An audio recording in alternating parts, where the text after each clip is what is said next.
मी समर्थ. तर आज आहे लक्ष्मीपूजन आणि मी ती कशी मांडणी केली आहे, काय सेवा करायच्या, काय मंत्र स्तोत्र म्हणायचे ते मी या व्हिडिओमध्ये तुम्हाला सर्व सांगणार आहे. तर अशा प्रकारे आजची लक्ष्मीपूजनाची मांडणी आहे. प्रत्येकाच्या घरी वेगवेगळी मांडणी करतात. तर मी ही श्री स्वामी समर्थ दिंडोरी प्रणित केंद्रातली जी परमपूज्य गुरुमाऊलींनी जी मांडणी सांगितली आहे ती मी मांडणी करून घेतली आहे. तर अशा प्रकारे आपल्याला हे लक्ष्मीपूजन आणि आपल्या पूजेची वेळ आहे म्हणजे प्रदोष काळ सूर्यास्तापूर्वी 24 मिनिटं आणि सूर्यास्तानंतर 24 मिनिटं म्हणजे टोटल 48 मिनिटांचा कालावधी. तर प्रदोष काळ सुरू होताच पूजेस सुरुवात करायची आणि पूजेची सुरुवात पहिली तुळशी पूजनाने करायची. तर आपण प्रथम काय करायचं, तुळशीजवळ जायचं, दिवा अगरबत्ती लावायचा, हळदी कुंकू अक्षता आणि फुलं वाहून तिची पंचोपचारी पूजा करायची आणि एक वेळा तुलसी स्तोत्र किंवा मग तुलसी मंत्र 11 वेळा म्हणायचा. त्यानंतर आपण पूजेसाठी जे केरसुणी आणली आहे तर तिची पंचोपचारी पूजा करायची आणि त्यानंतर आपल्या मुख्य प्रवेशद्वाराच्या जवळ यायचं. प्रवेशद्वाराची हळदी कुंकू वाहून पूजा करायची आणि त्यानंतर पूजेच्या ठिकाणी यायचं. बाहेरून आपण जी पूजा केलेली केरसुणी आहे चित्राप्रमाणे म्हणजे ह्या जागेवर आता मी ठेवून दिली आहे. त्यानंतर आपल्याला जी या प्रकारे अशी जी पूजेची मांडणी आहे ती अशी करायची आहे.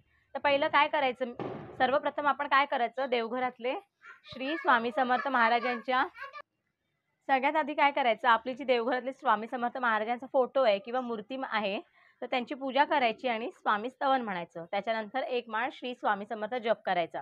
आता महिलांनी स्वतःच्या कपाळाला हळदी कुंकू आणि पुरुषांनी अष्टगंध लावायचं. तर अशा प्रकारे आपल्या पूजेची आता मांडणी झाली आहे. आता आपल्याला म्हणजे सेवा काय करायची किंवा आता आपण कुठले कुठले मंत्र स्तोत्र म्हणायचे ते आता सांगते. पूजेची मांडणी कशी केली आहे तर आपण पहिलं काय करायचं, आपल्या उजव्या हाताला आई तुळजाभवानी म्हणजे तुमची जी कुठली कुलदेवता असेल तिचा टाक ठेवायचा. त्याच्या बाजूला आपल्या घरातलं जे सोनं नाणं आहे ते ठेवायचं. त्याच्या बाजूला जी काही रक्कम असेल रोख रक्कम ती ठेवायची. त्यानंतर आई लक्ष्मीचा आपल्या विष्णू देवांसमवेत पाय दाबत असतानाचा जो फोटो येतो हा शेष नागावरचा तर तो ठेवायचा.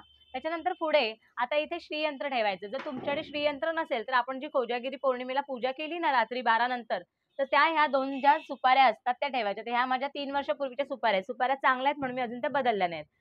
तर श्रीयंत्र ठेवायचं आणि बाजूला कुबेर यंत्र ठेवायचं. आता माझ्याकडे कुबेर यंत्र नाही म्हणून त्या ह्याची मी सुपारी ठेवली आहे. त्यानंतर मध्यभागी आपल्या गणपती बाप्पाची स्थापना करायची. इथे एक नारळ ठेवायचा. इथे जी आपण केरसुणी आणली म्हणजे आपण जी तुळशीची पूजा केली त्याच्यानंतर जी केरसुणी आणली तर त्याच्या खाली मी लाल कलरमध्ये कुंकवाने इथे स्वस्तिक काढलंय. ते दिसत नाही, लाल कलर आहे ना कापड. तर केरसुणी आणून ठेवायची इथे. त्यानंतर जी तुम्ही कुठली नवीन मोठी आपली जी वापरातली केरसुणी ती आणली तरी आपण इथे पूजेच्या साईडला लावायची. तर त्यानंतर नारळ झालं आणि हा प्रसाद याचा खूप मान असतो आजच्या दिवशी. म्हणजे खोबऱ्याच्या 2 वाट्या, बत्तासे आणि ह्या लाह्या, तर याचा आपल्याला प्रसाद दाखवायचा. त्यानंतर तुम्ही गोड मिठाई दाखवू शकता, घरातला फराळ जो काय आहे तो दाखवू शकता. तर ही अशा प्रकारे आपली पूर्ण मांडणी झाली आहे. आता मांडणी तर झाली आपली, तर आता सुरुवात कशी करायची, तर भगवान विष्णूंच्या 24 नावांपैकी प्रथम 3 नावांनी आपण पाणी प्राशन करायचं आणि पुढील 2 नावांनी पाणी सरळ हाताने तांबणात सोडायचं आणि हात जोडून भगवान विष्णूंची 4 नावं म्हणायची. त्यानंतर प्राणायाम करायचा. प्राणायाम झाला की आपल्याला गणपती बाप्पाची स्थापना केली आहे तर ती आपण वक्रतुंड महाकाय सूर्यकोटी समप्रभ निर्विघ्नं कुरु मे देव सर्व कार्येषु सर्वदा असं म्हणायचं आणि घरातले जेवढे काही सदस्य असतील त्यांनी एकत्र येऊन आपण आपल्या गणपती बाप्पावर अथर्व शीर्ष म्हणून अभिषेक करायचा किंवा मग ओम गंग गणपते नमो नमः असं म्हणत 11 वेळा जरी अभिषेक केला तरी चालतो. ते झालं. त्याच्यानंतर आता कुलदेवीचा आपला जो टाक असेल तर त्याच्यावरती आपल्याला 16 वेळा किंवा 1 वेळा श्री सुक्त म्हणून अभिषेक करायचा आहे आणि टाक ताम्हणात घ्यायचा. त्याच्यानंतर तो स्वच्छ पुसून गंध अक्षता ठेवून परत आपल्याला तो जागेवर ठेवायचा आहे. त्यानंतर लक्ष्मीचा ध्यान मंत्र म्हणायचा, लक्ष्मीची प्रार्थना करायची. त्याच्यानंतर हा जो आपण प्रसाद आणलाय तर तो खोबऱ्याचा आणि जो आपला बत्ताशांचा प्रसाद आहे तो देवाला दाखवायचा. तर अशा प्रकारे आपली अशी पूजा होते. आता हे माझी जी सेवा आहे ना तर आता आपली विष्णूंची 24 नावं झाली आहेत. त्याच्यानंतर आपण प्राणायाम केला. प्राणायाम म्हणताना सुद्धा आपल्याला मंत्र म्हणायचे. ते तुम्हाला आता हे जे आपलं दिंडोरी प्रणित स्वामी समर्थ केंद्रातलं हे सण वार व्रत वैकल्य जे पुस्तक आहे ना त्या ह्याच्यात पूर्ण मांडणी त्यांनी दिली आहे. त्यांनी काय काय सेवा करायची, काय काय वाचायचं ते सगळं दिलेलं आहे. तर त्याच्यानंतर आपल्याला हातात पाणी घ्यायचं आहे. आपल्याला संकल्प करायचा आहे. कोणतीही सेवा करताना आपण संकल्प करतो. तर तो संकल्प कसा करायचा हे तुम्हाला सगळ्यांना माहिती आहे. तर आपण उजव्या हातात आपल्या फूल अक्षता आणि पाणी घ्यायचं. त्याच्यानंतर आपलं नाव सांगायचं, आपलं गोत्र सांगायचं. गोत्र माहीत नसेल तर काश्यप सांगायचं आणि म्हणायचं श्री स्वामी समर्थ महाराजांचा मी सेवेकरी आहे. माझ्या घरातील आणि कुटुंबातील कायिक वाचिक मानसिक दारिद्र्य निवारण होऊन क्षेम स्थैर्य आयु आरोग्य, ऐश्वर्य, अप्राप्त लक्ष्मी प्राप्तीसाठी आणि प्राप्त लक्ष्मी चिरकाल संरक्षित राहण्यासाठी, गुरु, आई वडील यांची भक्ती, सेवा, सान्निध्य प्राप्तीसाठी, तसेच घरातील क्लेश, कलह निवारण होऊन घरात कुटुंबात एकोपा राहण्यासाठी यथाशक्ती यथाज्ञानेनं दीपावली निमित्त मी आई लक्ष्मी तुझं लक्ष्मीपूजन करत आहे. आणि त्यानंतर आपल्याला मग गणपतीचा ध्यानमंत्र म्हणायचा आहे. तर अशा प्रकारे आता आपली पूजा झाली आहे. आता हे माझं जे सगळं म्हणजे प्राणायाम किंवा आचमन, माझं संकल्प वगैरे सगळं झालं आहे. आता आपण फक्त प्रत्येकाच्यावर हळदी कुंकू वाहून घेऊया. तर पहिली मी आता केरसुणीची पूजा तर तुळशीच्या इथे केली. परत मी आता जागेवर आणली, त्याच्यानंतर करते. तर प्रत्येक आपल्याला वस्तूला इथे हळदी कुंकू वाहून घ्यायचं आहे. त्याचा हळदी कुंकू, गंध, फूल, अक्षता, धूप, दीप सगळं आपल्याला इथे दाखवून घ्यायचं आहे. हे करत असताना आता मग आपण सारखं आपला श्री स्वामी समर्थ महाराजांचा जप करायचा किंवा मग आपल्या आई तुळजाभवानीचा म्हणजे किंवा तुमची जी कुठली कुलदेवता असेल तिचा जप करायचा. अशा प्रकारे आता हळदी कुंकू सगळीकडे मी हे करून घेते. हां, आणि मग अशी सांगायचं एक राहिलं, आपल्याला जी चांदीची म्हणजे नाणं येतं तर ते आपल्याला नाणं सुद्धा पूजेला इथे मध्ये ठेवायचं. मग अशी माझं राहून गेलं सांगायचं. त्याच्यानंतर आता मी अक्षता वाहून घेते सगळीकडे. तर चांदीचं नाणं ठेवायचं, शंख असला तुमच्याकडे तर शंख ठेवायचा. आता घंटी आहे, माझ्या इथे ना इथे जागा नाही, मग मी आता खाली ठेवणार आहे ही घंटी. तर घंटी पण ठेवू शकता. तर इथे वरती तेवढी जागा नाही म्हणून मग मी आता घंटी खाली ठेवते. त्यानंतर आपल्याला सर्वप्रथम आता आधी देवाजवळ तुपाचा दिवा लावायचा, तर तो सुद्धा माझा लावून झालेला आहे.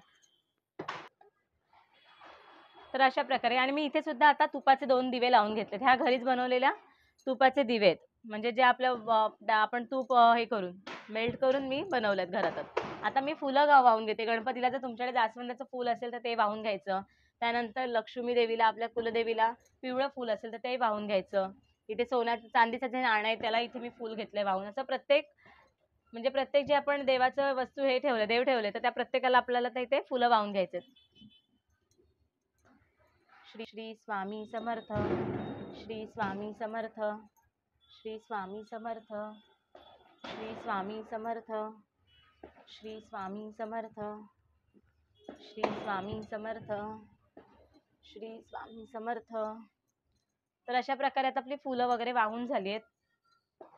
आता आपल्याला नैवेद्य दाखवायचं आहे. म्हणजे जो आपल्याकडे काय फराळ असेल तो दाखवायचा किंवा मग गोड जर तुम्ही काय स्वीट्स आणलं असेल तर तो सुद्धा आपल्याला आता इथे नैवेद्य दाखवून घ्यायचा आहे. तर आता अशा प्रकारे बघा पूजा झाली आहे. आता प्रत्येकाकडे वेगवेगळी पद्धत आहे पूजा करायची, पण आता मी हे माझं लग्न झाल्यापासून तरी मी हीच पद्धत करते आणि खरंच खूप फरक पडला आहे या अशा लक्ष्मीपूजनामुळे. म्हणजे या प्रकारचं करून तुम्ही जसं कुठलं तुमची पद्धत असेल त्या पद्धतीप्रमाणे करा. फक्त म्हणजे वेळेत लक्ष्मीपूजन झालं पाहिजे. आपण रोज तर देवाची पूजा करत असतो, लक्ष्मीची पूजा करत असतो, पण आज लक्ष्मीपूजनला अनन्यसाधारण महत्त्व आहे. तर अशा प्रकारे आपली आता इथे पूजा संपन्न झालेली आहे. तर आता आपली इथे पूजा झाली आहे, मी नैवेद्य दाखवून घेतला आहे. त्यानंतर आपल्याला आज सेवा काय करायची, तर हे लक्ष्मीकारक व्रत असल्यामुळे कुटुंबातील सर्व सदस्यांनी सामूहिक पद्धतीने आपल्याला ही सेवा करायची. पहिलं काय बोलायचं, तर 1 माळ श्री ऋणनाशक गणेश मंत्र, 1 माळ श्री लक्ष्मी गायत्री मंत्र, 1 माळ कमलात्मक मंत्र, 1 माळ श्री मंत्र, 1 माळ षोडशी मंत्र, 1 माळ श्री विष्णू गायत्री मंत्र, 1 माळ श्री विष्णूंचा मंत्र, 1 माळ श्री कुबेर मंत्र, 1 माळ श्री स्वामी समर्थ मंत्र, 1 वेळा गीतेचा 15वा अध्याय, गीतेची 18 नावं, त्याचबरोबर 1 वेळा व्यंकटेश स्तोत्र, 1 वेळा विष्णू सहस्त्रनाम स्तोत्र, 1 वेळा श्री ललिता सहस्त्रनाम आणि 1 वेळा श्री रुद्राक्षर. जर तुम्हाला आज आपल्या भरपूरच सेवा असल्यामुळे जर तुम्हाला नाहीच जमलं ना, तर 1 माळ जर नाही ना जमलं तर निदान किमान 16 वेळा तरी प्रत्येक मंत्र म्हणा. आणि हे मंत्र परत आपल्याला तेच सांगेन की हे जे श्री स्वामी समर्थ दिंडोरी प्रणित सेवा केंद्र नित्य सेवा स्तोत्र आणि मंत्र या पुस्तकामध्ये, या पोथीमध्ये हे सर्व मंत्र इथे दिलेली आहेत. त्याच्यामुळे हे पुस्तक आणा आणि याच्यात तुम्हाला बघा मंत्र विभागमध्ये सर्व तुम्हाला मंत्र स्तोत्र मिळून जातील. तर अशा प्रकारे आपली आजची लक्ष्मीपूजनची पूजा निर्विघ्नपणे पार पडलेली आहे. तर पूजा कशी वाटली ती मला व्हिडिओ म्हणजे कमेंटद्वारे नक्की सांगा. श्री स्वामी समर्थ.